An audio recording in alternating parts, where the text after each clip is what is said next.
coming here and interrupting lunch. I'm going to be talking about alternative theories of gravity as an application for dark energy and cosmological tests of gravity. First of all, let's start by defining the scope of the study. And if you look at the dictionary online, gravity is, of course, what we think it is the force that keeps us in the pool. And it also means something of extreme importance or seriousness. And I hope I'll convince you that gravity is a very important topic and it's worth our time and energy. Also, if you dig a bit deeper, you find that there is a definition for gravity as a property of alcoholic beverages in the process of being made. So the comparison between the gravity, that is the density, before and after fermentation will tell you how much alcohol there's going to be in the beer or the wine. And the lesson for that is that gravity is also fun and it's very important. So the outline of my talk is, first I'm going to motivate a bit more what I'm going to do and the reasons to study modified gravity. Then I'm going to present some alternative theories, and in parallel I'll describe some examples as well as the observational signatures that we expect to measure or use to constrain them. This is going to be complementary to previous talks, so I'm not going to discuss how we measure these effects, but rather how they arise in specific theories. And then the second part of my talk, or the third block, is going to be about how we can test gravity.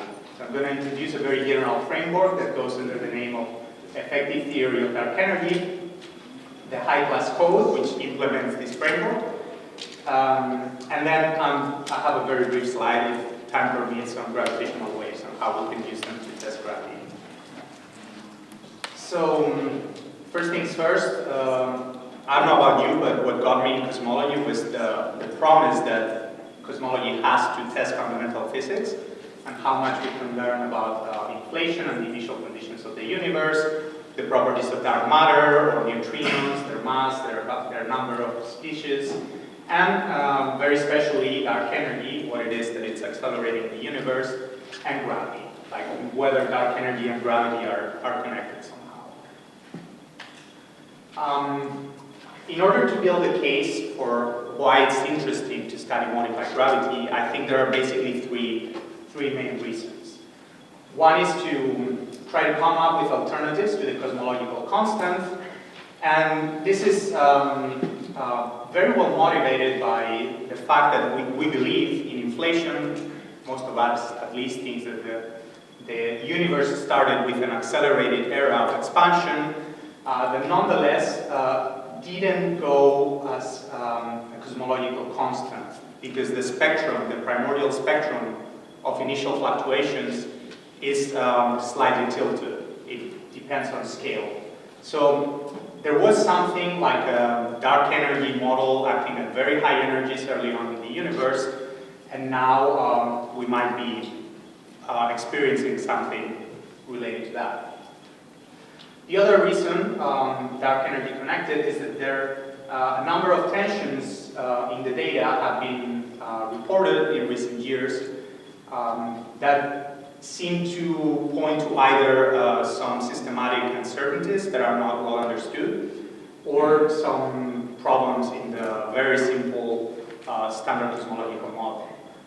Here I'm showing a plot. This is by Wendy Freeman in Nature. This very recent, that shows in blue the direct measurements of the Hubble rate using the distance ladder to calibrate supernovae, and then in red the more indirect measurement using the CMB or combining CMB with baryon acoustic oscillations that points to a lower value with that it's at the time, if you believe these measurements, is 3.4 sigma away. So just like this, there are also some tensions in lensing that seem to be building up or consistent across different surveys.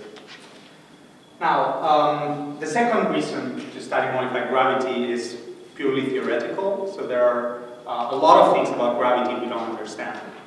There is the cosmological constant problem, there is the issue of inflation, finding a theory of quantum gravity. So there might be some hope that by studying alternative theories, we might learn something about that. And in fact, if you go to Wikipedia, there is a list of unsolved problems in physics, and about a third of them have something to do with gravity. Sometimes more indirectly, like the expansion of the universe or dark matter. I would consider that as connected to gravity in this sense. But still, even if you're more conservative, there's still a lot of problems that have gravity at their origin. And well, the third reason is to test gravity. So we want to test all the hypotheses, all the simplifying assumptions that we have in our model, and gravity is one of them. So we have to test them not just by confirming the standard predictions, but also by ruling out competing theories. So general relativity is a very beautiful theory. It's about to become 102 years old. And it's at the same time very simple and very complicated. We've seen before that the equations that describe the theory determine how the curvature, the geometry of the space-time reacts to matter. And in order to consider more general theories, it's very, it makes our life simpler to, instead of writing the equations of motion, writing the action or the Lagrangian from which these equations come from. So the Lagrangian basically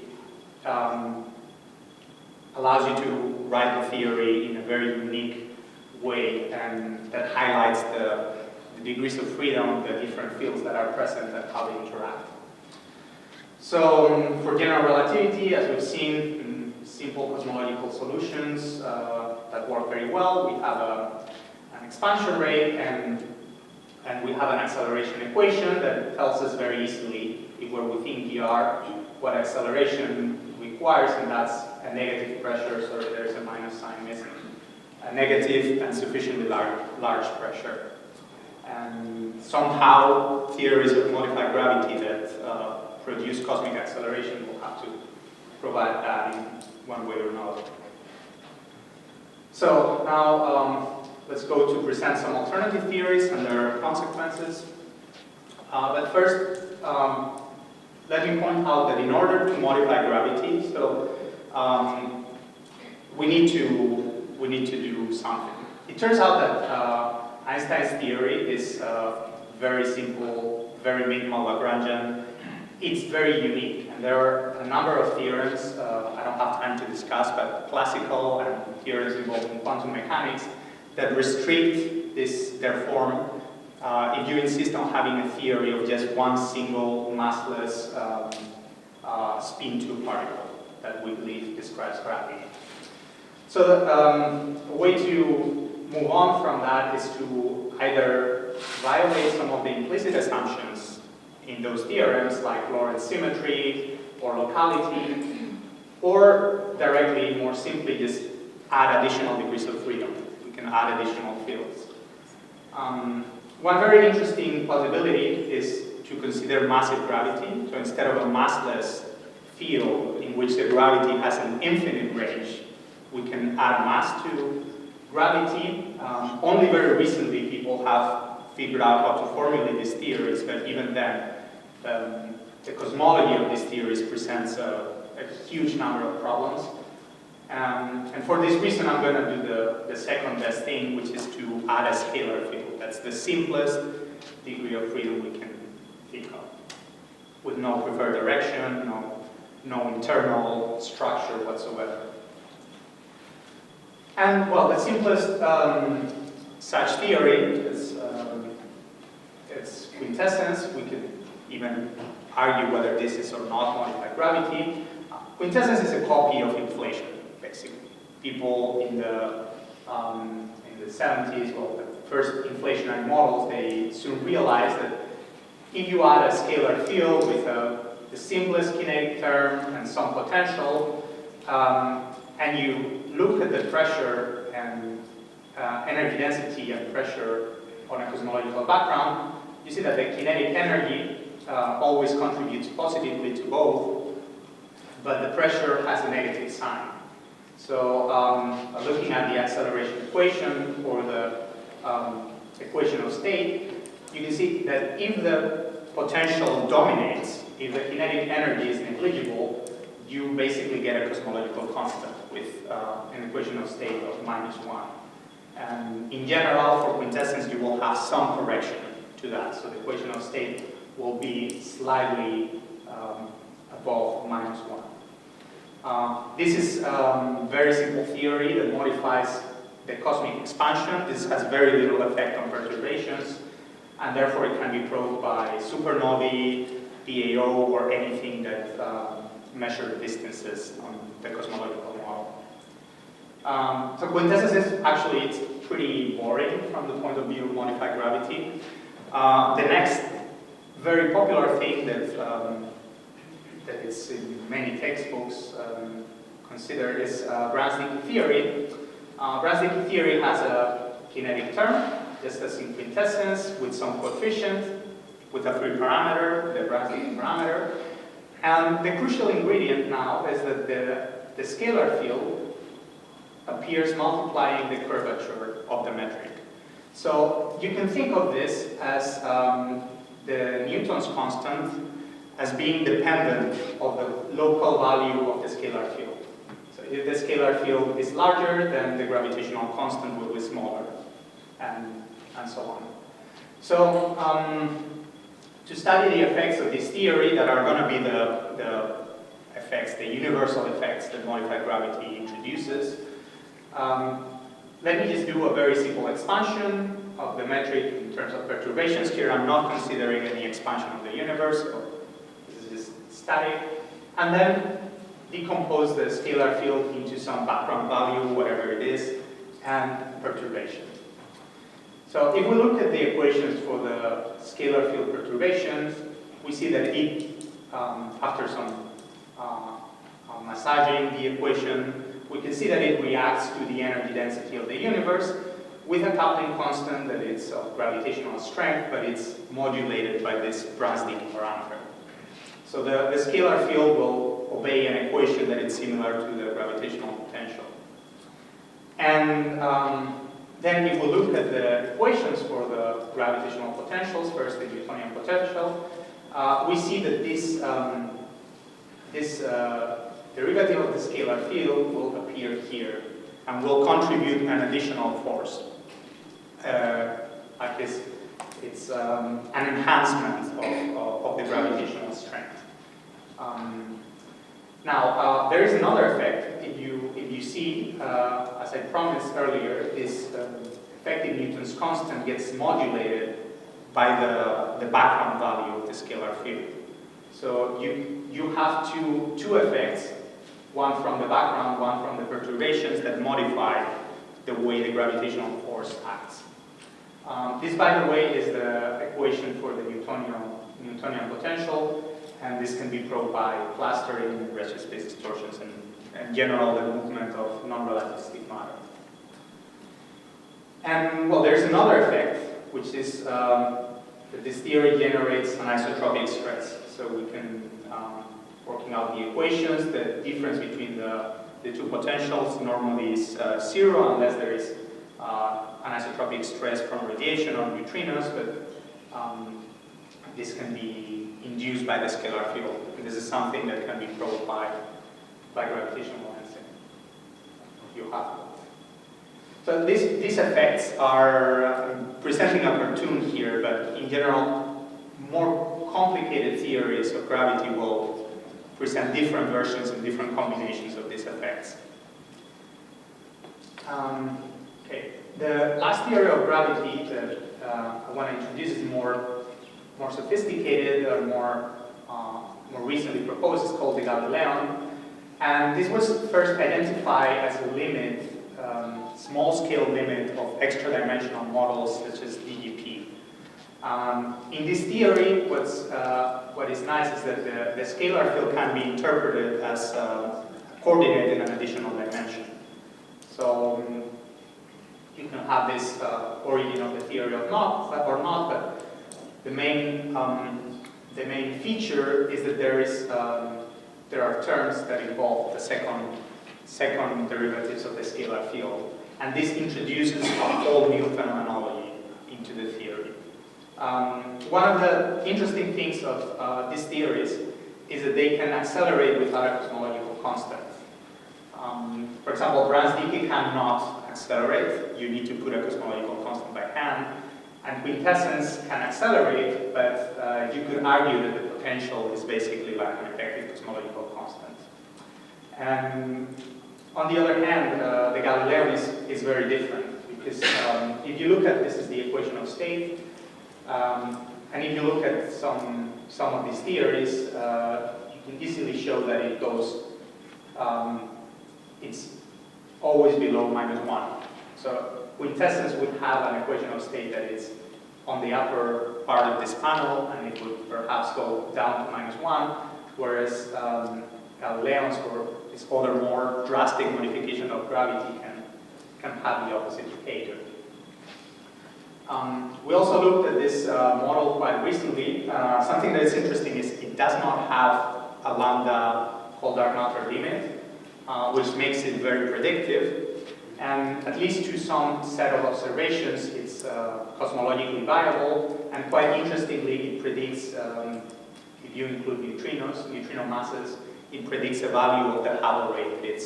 It's higher than in standard lambda CDM. So this is interesting because it shows that some modified gravity theories could be helpful to try to explain these discrepancies. So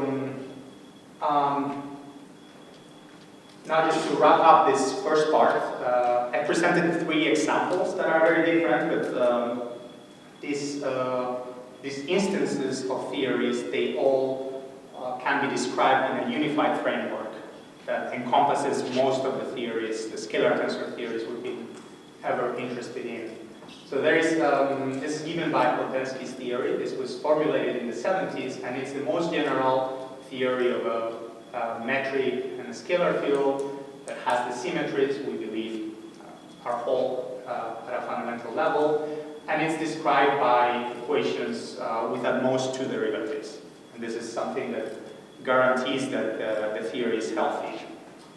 Now, of course, this contains things like quintessence, very simple GR, of course, Brans-Dicke, or the simple Galilean I showed before, and there are even more complicated things where there are derivative couplings to the Ricci, and even these other more complicated structures that involve the Einstein tensor. So I'm showing this just to introduce the code I'm going to present in the next section. So this is a unified framework to work with most modified gravities that we're interested in. And just for completeness, I'm going to mention that there is now significant evidence that there are theories beyond this paradigm. And these are an active area of study, but I'm not going to present any of those. Okay, so now moving on to the second part, let's talk about how we can test gravity. How am I doing on time? Huh? 20 minutes, okay. Good. Well, the first thing, if you look at this theory, it's a huge theory. It has 4 functions of 2 variables. In principle, you can get any dependence you want. There is no way to explore this systematically in a reasonable time. So something that people realized is that we need a systematic approach. And as an analogy, you can think of what we do for the expansion of the universe. So if we have dark energy, we don't know what it is, but we can say, okay, we assume that there is some relation between the pressure and the energy density, this is the equation of state, and that changes in time. And then we have a complete set of equations, whatever the background is, corresponds to some W, and then we can test this very general function with data. We can parameterize it, more simple, more complicated. We can do a binning, do more sophisticated things to describe a very general function. So the next step to study dark energy and tests of gravity would be to come up with something like that, but for the perturbations. And this amounts to finding the most general theory of gravity that describes linear perturbations. Then you need to specify what fields are in the theory. And I'm going to present the case of the scalar field to continue with what I said. And then you get a lot of simplification by assuming symmetries. So there are the symmetries of the cosmological background, and there are also theory symmetries. This includes things as how many derivatives do you have in the theory, and also the fact that you can redefine your coordinates, and this makes some equations redundant. So at the end, instead of having, you don't have one function, like in the background, but you don't have hundreds of functions. You have just a small set of functions that depend on these assumptions that even for this very general for density theory is just four functions.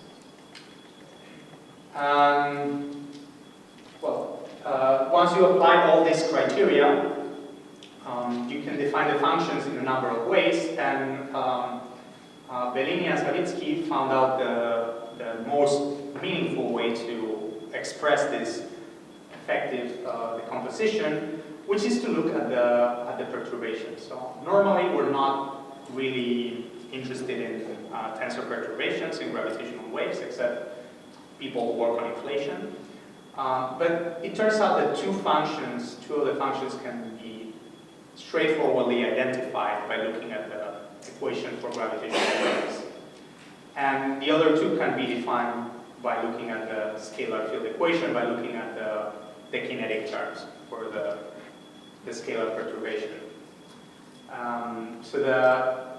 All these functions satisfy some theory-specific relations, and now let me tell you what each of them is. The first one is it's called the kineticity. This is the coefficient of the kinetic term of the scalar field. So if this equation is very large, it's very difficult to move the scalar field. If this is small, then the scalar field will fluctuate a lot. And this gets contribution from all of the terms. So even the quintessence, the simplest theories, contribute to kineticity. The second one is known as kinetic gravity braiding, or braiding. This measures the way in which the metric perturbation mixes with the scalar field perturbation. So you see here that there is like a kinetic term for the metric in the scalar field equation. And this gets contributions from everything except quintessence. So almost all of the coordinate theories. Now, there is another function, which is the running of so there is the effective gravitational strength that I showed in the Brans-Dicke theory. Sorry, here as the coefficient of the Ricci that modulates how strong gravity acts, and this can vary in time. So it's actually very convenient to parameterize the time derivative instead of the strength of gravity. And finally, and perhaps the most interesting, is that you can change the speed at which gravitational waves propagate. So in these theories, if you have sufficiently complicated terms, gravitational waves can go faster or slower than the speed of light. And this is another of these four functions. So this is a complete description of any theory, any scalar tensor theory. This completely describes the cosmological perturbations. So we can forget about the underlying theory, we can forget about these very complicated G functions and instead work with just 4 functions of time. And if we look at that, we constrain these functions, we can go back to what we find and start ruling out theories. For example, if we were able to measure alpha b different from 0, that would completely rule out quintessence. If we could measure alpha b and alpha m different from one being the opposite to the other, then we could rule out Brand's decay. And if we measure the speed of gravitational waves, and I'll go to that at the end, we can measure we can put a lot of very strong constraints on certain, so in these terms, having D4, D5, and so on. So there is this very good, very clear connection between the effective description and any underlying theory. But now let's try to do the simplest thing. Let's stick with the effective description. And luckily, you don't need to worry about all these equations because this has already been implemented in the high-class code. Here, high-class stands for Kordensky in the cosmic linear isotropy solving system, or class. And this is basically a code that we've been developing that attempts to treat very general modified gravity models in the same level of detail as we describe lambda cold dark matter and GR. So some features is that the code is very it's very flexible and it's very easy to add new models. And we've also tested it to very high accuracy against other codes and for a variety of theories. So we're very confident that the code works at the level of precision that we require for current and future observations. So conceptually, high class can work in 2 ways. One can specify a full theory and initial conditions for the scalar field, and then high class solves the background and computes these alpha functions. And from the alpha functions, it solves the perturbations and speeds out the observables that you can then test against your data. You can do that, or you can directly forget about the underlying theory and just work with the effective description in any parameterization that you think is convenient. More in detail, so high class is a modification of class. Unfortunately, I didn't have time to introduce the class code, but it's a very nice tool that consists of modules. Each module performs a separate task, and it has a very simple logical structure. So first, class compute reads the parameter, then computes the background, then perturbations, thermodynamic perturbations, and then all the spectrum, all the observables. So that's for modified gravity. We just need to change the background and the perturbations module, and from that the code takes care of everything else, solving the perturbations, finding the right approximations, and so on, and then giving you the observables.